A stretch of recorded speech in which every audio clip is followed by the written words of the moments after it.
Mai cheamă-mi, Iisuse, al meu duh zdrobit, să verse și roaie de lacrimi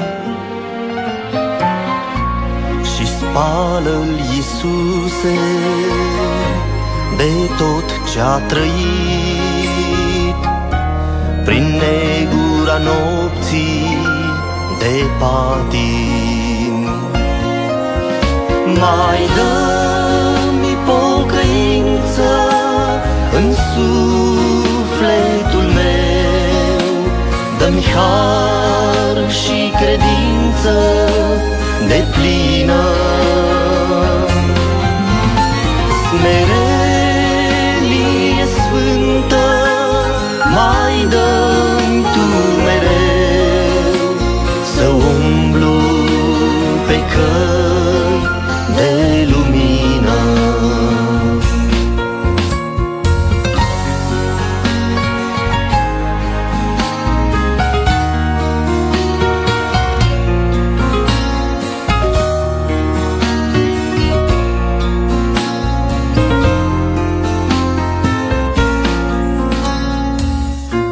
Mai iartă-mi, Iisuse, tot cât ți-am greșit, că nu este om fără vină și-n văluiem dulce tot Duhul zdrobit și-n pacea iertării-l alină. Mai dă-mi o speranță în sufletul meu și îmbracă-mă în haina înnoirii și ia-mă cu Tine, Iisuse, la greu, să scap de ispitele firii.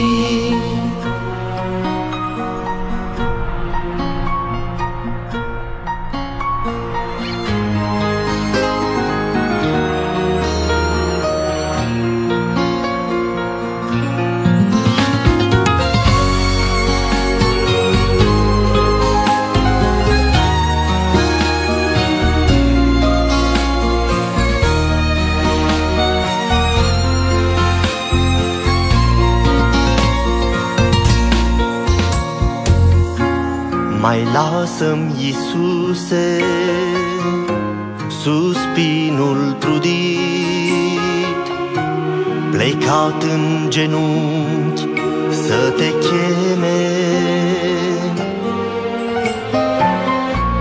Mai iartă-mi, Iisuse, piciorul greșit și îndreaptă-i umblarea prin vreme. Mai dă-mi o lumină în sufletul meu, din sfânta și dreapta credință. Unește-mă veșnic, Iisus,